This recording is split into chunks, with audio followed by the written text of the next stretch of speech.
अस्सलाम वालेकुम दोस्तों, कैसे हैं आप। इंशाल्लाह आप सब खैरियत से ही होंगे।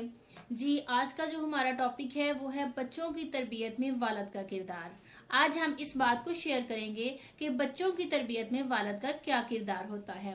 हम सब यही बात तो जानते ही हैं कि वालिद जो हैं वो बाहर से मौशी निज़ाम का तो ज़रिया है ही हैं, लेकिन इसके साथ साथ बच्चों की तरबियत में भी उनका बहुत अहम किरदार होता है, जो कि वालिद को अपने किरदार के साथ बच्चों के साथ अदा करना पड़ता है और करना चाहिए, जिससे बच्चे की तरबियत पे बहुत ज़्यादा इफ़ेक्ट्स होते हैं।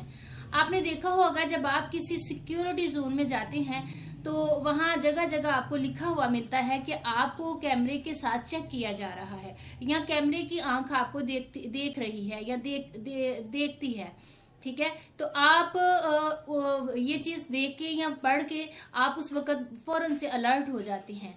इसी तरह से जैसे ही एक बच्चे की पैदाइश आपके यहाँ होती है तो फिर आप ये समझें कि आपके यहाँ एक close circuit system television recorder जो है वो आ गया है या लग गया है। अब आप जो भी घर में होगा, जो मूवमेंट होगी, उस चीज़ को बच्चा रिकॉर्ड करता जाएगा और वो अपने अंदर उस क्लोज रिकॉर्डिंग को रखते जाएगा, जो फिर कुछ अरसा गुजरने के बाद उसके जो रिएक्शंस हैं वो आपको देखने में मिलेंगे।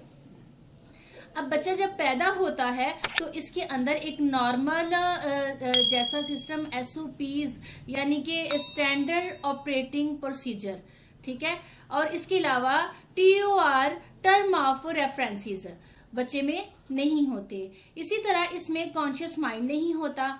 एक शख्स है जिसका नाम है ब्रूस लिप्टन। अगर आपको कभी मौका मिले तो उसको पढ़िएगा, जो कि कहते हैं अपनी बुक में कि बच्चे का कॉन्शियस माइंड जो है वो नहीं होता। जो ही बच्चा पैदा होता है तो समहाउ इसे कैसे पता चल जाता है कि ये जो औरत है ये मेरी माँ है, और ये जो दूसरा पर्सन है, ये जो दूसरा शख्स है साथ में, ये मेरा वालिद है। हालांकि घर में रहने वाले दादा दादी, चचा चची, बहनें और बाकी भी पर्सन्स होते हैं जिनको बच्चा इतनी आसानी से पहचान नहीं सकता, इतनी आसानी से उनको नहीं समझ सकता जितनी आसानी से इन दो लोगों को बच्चा समझ जाता है। लेकिन माँ का जो रोल है वो बच्चे के माइंड में पहले आता है। बच्चा पहले ये समझ जाता है, पहले दिन से ही बच्चा समझ जाता है कि ये जो औरत है ये मेरी माँ है, और ये जो दूसरा है यानी कि ये जो दूसरे नंबर वाला पर्सन है ये मेरा वालिद है। इसके अलावा नेक्स्ट जो भी पर्सन घर में से बच्चे के साथ ज्यादा अटैच होता है, जिसकी ज्यादा अटैचमेंट होती है, फिर तीसरे नंबर पे बच्चा उसको पहचानना शुरू कर लेता है, बच्चा फिर उसे पहचानता है। दूसरी बात ये है कि आप देखेंगे कि बच्चे में जो भी उसके सामने एक्टिविटी हम करते हैं बच्चा उसको नॉर्मली ले रहा होता है, वो नॉर्मल समझता है और वैसी ही उसकी माइंड बेस बनती जाती है, उसका माइंड वैसा ही बनता जाता है। दूसरी बात यह है कि अगर फर्ज करें कि बाप अगर घर में दाखिल हुआ है और होते ही बाप ये मतलब इस तरह से रिएक्ट करता है कि उसने कह दिया कि मैं बहुत थका हूँ, मुझे बिल्कुल तंग ना करे, कोई शोर ना करे, बच्चों को दूसरे कमरे में ले जाओ और मुझे आराम करना है, मुझे सोना है। और अगर इस सारे रोल के अंदर वालदा अगर कोई बात करना चाह रही हैं और वालिद कह देते हैं कि तुम सारा दिन यही करती रहती हो, जाओ अब मुझे आराम करना है, मुझे तंग नहीं करो या मुझे परेशान नहीं करो, डिस्टर्ब नहीं करो, मुझे सोने दो। अब क्या होता है कि इस तरह इस बच्चे के दिमाग में वही बात जो होती है नॉर्मल तौर पर रिकॉर्ड हो जाती है। बच्चा उस वक़्त से ये फिर समझता है कि अब्बू ऐसे ही होते हैं या वालिद साहब ऐसे ही होते हैं। वो आपने अपनी लाइफ में इस तरह के बहुत से इंसान देखे होंगे कि जिनको अक्सर लोग कहते हैं कि यार इसको सब ने बदलने की कोशिश की, ये कभी नहीं बदला, ये हर वक्त ऐसा ही रहता है, ये हर वक्त चिड़चिड़ा ही रहता है, हर वक्त ऐसे ही करता रहता है, इसके साथ सीधी बात करें तो ये उल्टी ही सोचता है, इसके साथ ऐसे करें तो ये गुस्सा ही करता है। अब वो जो पर्सन इस तरह की नेचर का मालिक होता है, क्या वो खुद जिम्मेदार होता है इस बात का? जी नहीं, बिल्कुल नहीं। वो बच्चा खुद, वो पर्सन जो होता है वो खुद बिल्कुल जिम्मेदार नहीं होता। जिम्मेदार होते हैं तो वालिदैन होते हैं, इस बात के लिए वालिदैन जिम्मेदार होते हैं और उनका किरदार जिम्मेदार होता है, जिन्होंने बच्चे में इस तरह की चीज़ें रिकॉर्ड की और फिर बच्चे ने उन्हीं चीज़ों को नॉर्मल समझा और फिर वो अपने आप को वही सब कुछ करते हुए नॉर्मल समझता है, हालांकि वो दूसरे लोगों के लिए नॉर्मल नहीं होता। हर बात पे चीखना, हर बात पे गुस्सा करना, हर बात पे चिड़चिड़ापन दिखाना, वो दूसरे लोगों के लिए बिल्कुल भी नॉर्मल नहीं होता। आपको बताती चलूं कि अगर आप अपने बच्चे को तमीज़ सिखाना चाहते हैं, कि आप चाहते हैं कि आपका बच्चा तमीज़ वाला बने, तो फिर आप बच्चे को तमीज़ के साथ बुलाना शुरू करें, एहतराम के साथ बुलाना शुरू करें। आप बच्चे के साथ तुम का लफ्ज़ यूज़ ना करें, ना इस्तेमाल करें तुम का लफ्ज़। आप बच्चे को आप करके बुलाएं।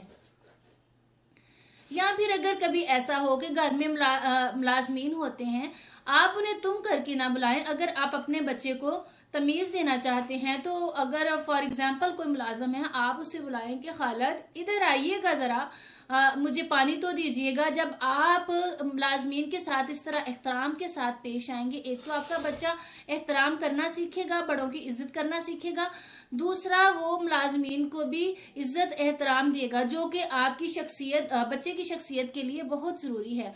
और इस तरह का जो बच्चा होता है माशरे के लिए भी बहुत मुफीद साबित होता है, वो किसी को हर्ट नहीं करता। अब मैं आपको एक बात बताऊं कि पहले दिन से लेके 7 साल तक का जो बच्चा होता है, वो बच्चा समझ ले कि एक टेप रिकॉर्डर होता है। आप उसमें जो कुछ रिकॉर्ड करेंगे, बच्चा वो सारा कुछ अपने अंदर रिकॉर्ड करता जाएगा, उसके अंदर सेव होता जाएगा और वो ये चीज़ें फिर बाद में रिएक्ट करेंगी। आप इस उम्र के बच्चे को कुछ भी सिखा सकते हैं। अगर आप गाने सिखाना चाहते हैं तो आप गाने सिखा लें, अगर आप इबादत सिखाना चाहते हैं तो इबादत में से कुछ सिखाएं, रिलीजियन के हिसाब से कुछ सिखाएं बच्चे को। आपने देखा होगा अक्सर जब हम कभी किसी फैमिली में जाए ना, तो कुछ लोग कहते हैं, अपने बेटे को आवाज़ देते हैं, वो कहते हैं अच्छा बेटा इधर तो आओ ज़रा ना, अल्लाह ताला के 99 नाम तो सुनाओ। अब बच्चा क्या करता है, एक टेप रिकॉर्डर की तरह, जैसे उसे चाबी लग गई हो, किसी चीज़ की कील लग गई हो, तो वो एक टेप रिकॉर्डर की तरह बोलना शुरू कर देता है, जी अल्लाह ला इलाहा इल्लल्लाह। इस तरह से वो जब पढ़ना शुरू कर देता है तो वो पूरे के पूरे 99 नाम पढ़ जाता है। अब क्या होता है ना, तो उसमें बच्चे को पता होता है कि यहाँ पे मैंने रुकना है, यहाँ पे मैंने, मतलब वो प्रैक्टिकली सिर्फ बोल रहा होता है, रिकॉर्ड हुआ होता है, वो उस चीज़ को समझ नहीं रहा होता। अब जब हम सुनते हैं तो फिर हम बड़ी उसे थपकी दे के कहते हैं कि माशाल्लाह बहुत अच्छा बेटा, आपने तो बहुत अच्छा सुनाया, आपने बड़ा अच्छा लर्न किया है। हम इस तरह से उस बच्चे को अप्रिशिएट करते हैं। हाँ जी, अप्रिशिएट करें, लेकिन सिखाने का ये कोई तरीका नहीं है बच्चे को। आप बच्चे को सिखाएं, अच्छे तरीके से सिखाएं। फॉर एग्जांपल बच्चे को एक्टिविटी बेस पे सिखाएं।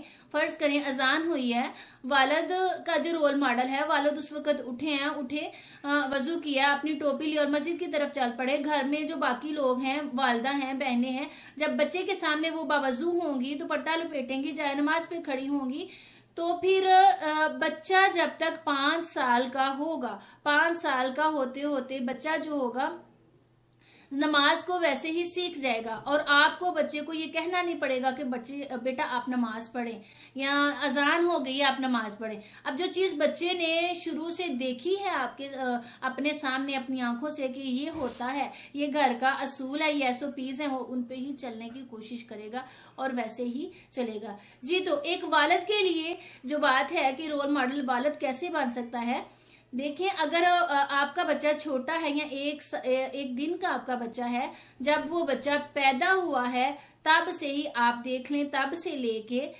7 साल तक वो बच्चा, जब 7 साल तक आपके 7 साल तक वो बच्चा आपसे सीखेगा, तो आप ये समझें कि अगर आप 2 नौकरियां करते हैं तो फिर आप 1 नौकरी कर दें। अगर आप इस अरसे के दौरान 2 नौकरियां करते हैं तो फिर आप 1 नौकरी कर दें। अगर आप अपनी शाम जो है अपने दोस्तों के साथ गुजारते हैं तो फिर आप अपने दोस्तों से एक्सक्यूज कर लें कि भाई मैं अब से लेके जब तक मेरा बच्चा 7 साल का नहीं हो जाता मैं आपके साथ टाइम स्पेंड नहीं कर सकता। इस तरह से आप अपने बच्चे को मुकम्मल टाइम देंगे और उसके साथ मुकम्मल तौर पर अटैच होंगे और बच्चा आपको रोल मॉडल समझेगा और आपसे बहुत कुछ सीखेगा। अच्छा जी, अक्सर लोग जब बैठते हैं गैदरिंग में तो 2 फैमिलियां या 3 फैमिलियां बैठी हुई होती हैं तो वो ये सोचते हैं कि मेरे बच्चे तो बड़े आराम से बैठते हैं। अब वो दूसरे के बच्चों को डांटना शुरू कर देती हैं, भाई चुप करके बैठो, शोर ना मचाओ, आपने देखे मैं जब से आया हूँ मेरा वो बेटा देखे कितने आराम से बैठा हुआ है, वो तो ऐसा कुछ भी नहीं कर रहा जो आप कर रहे हैं, आप इतना शोर मचाते हैं, इतने शरारती हैं आप। भाई आपने अपने बच्चे को अपाहज कर दिया है, आपने अपने बच्चे को मजबूर कर दिया और वो बच्चा जो उछल कूद कर रहा है वो बच्चा सीखने की कोशिश कर रहा है, वो कुछ सीखना चाहता है, उसे सीखना है कुछ। अगर आप बच्चे को हर वक्त पढ़ाई में लगा के किताबी कीड़ा बनाना चाहते हैं, किताबी कीड़ा बना के रखेंगे तो ये भी बच्चे के लिए बेहतर नहीं है। बच्चे को हमेशा एक्टिविटी बेसिस सिखाएं। बच्चा उछल कूद जब करता है तो बच्चा बहुत कुछ सीखता है। बच्चे को उसकी गलती पे सजा मत दें, बल्कि बच्चे के साथ आर्ग्यूमेंट करें, बच्चे को समझाएं। अच्छा जी, बच्चे की सारी ख्वाहिशात भी पूरी नहीं करनी चाहिए। अगर आप 4, 5 या 6 ख्वाहिशात उसकी पूरी करते हैं तो कुछ ख्वाहिशात उसकी छोड़ दें, उसे समझाएं कि ये नहीं करना या ये नहीं हम कर सकते या नहीं करना, ठीक है। वालिद को बच्चों के साथ बिल्कुल सख्ती से पेश नहीं आना चाहिए, वरना बच्चे तो फिर यही समझेंगे कि वालिद होते ही ऐसे हैं या बाप होता ही ऐसे है, ठीक है। अब देखिए, अगर आप रात गए तक काम करते हैं, आप ये समझ रहे होते हैं कि मैं तो इस बच्चे के लिए कर रहा हूँ, लेकिन वो 50-60 या जितने 50-60 हजार की जरूरत आपको है उसकी वक्त आप समझते हैं, बच्चा नहीं समझता। बच्चे के लिए तो सबसे इम्पोर्टेंट जो चीज है वो है जी आपका टाइम, जो आप उस बच्चे को देंगे। तो वालिद के लिए बड़ा जरूरी है कि वालिदा के साथ साथ वालिद भी अपने बच्चे को मुकम्मल टाइम दे और उसके लिए रोल मॉडल बनने की कोशिश करे, क्योंकि आपको ये बात मैंने बारहा बताई है कि बच्चा एक टेप रिकॉर्डर है। जो चीज आप उसमें रिकॉर्ड करेंगे वही चीज वो रिकॉर्ड करता जाएगा और उसी का वो रिएक्ट करेगा। और अच्छा रिएक्ट लेने के लिए एक्ट अच्छा करना पड़ता है, तो आप अच्छा एक्ट करें ताकि अच्छा रिएक्ट आए जी। तो दोस्तों, आज की वीडियो थी यहाँ तक की। वीडियो को देखिएगा, सब्सक्राइब कीजिएगा, लाइक कीजिएगा और शेयर कीजिएगा। फिर इसके बाद अगर आपको वीडियो अच्छी लगे तो कमेंट बॉक्स में आके मुझे कमेंट भी दीजिएगा। नेक्स्ट वीडियो तक के लिए अल्लाह हाफिज।